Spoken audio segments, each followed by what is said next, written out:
হরে কৃষ্ণ।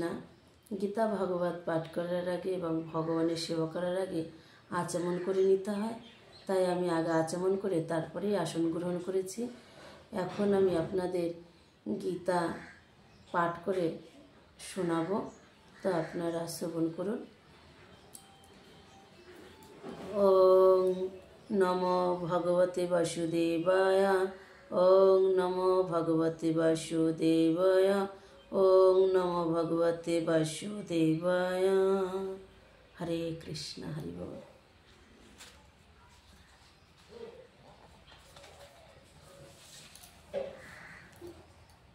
হরে কৃষ্ণ। আজ আমি পাঠ করব দ্বিতীয় অধ্যায় সাক্ষ্যযোগ 30 নম্বর শ্লোক।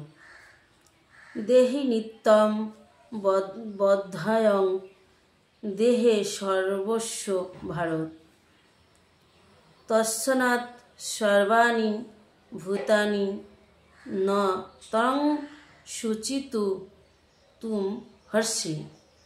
অর্থাৎ অনুবাদ, হে ভারত, দেহে অবস্থিত আত্মা সর্বদাই অবদ্ধ, অতএব কোনো জীবের জন্য তোমার শোক করা উচিত নয়।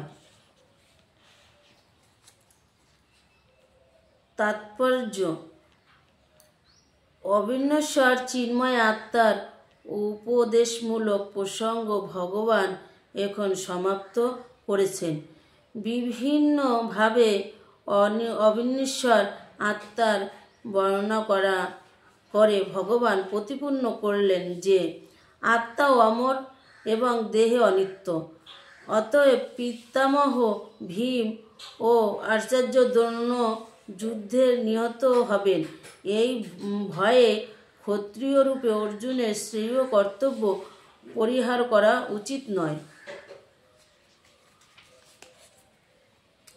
ভগবান শ্রীকৃষ্ণের নির্ভরযোগ্য প্রামাণিক শিক্ষার উপরে আস্থা রেখে প্রত্যেকের বিশ্বাস করতে হবে যে জড়দেহ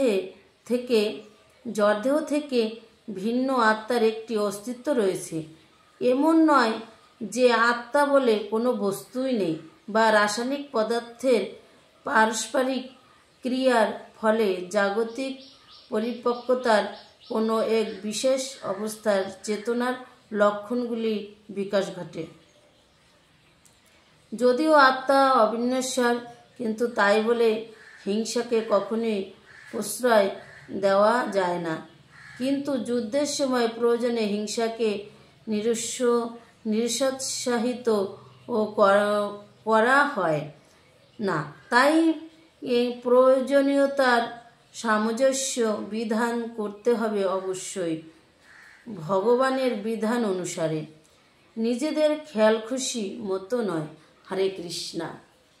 তো আমাদের প্রত্যেকেরই ভগবানের নির্দেশ অনুসারে চলা উচিত, নিজেদের খেয়াল খুশি মতো কোনো কিছুই করা উচিত না। হরে কৃষ্ণ। হরি বল।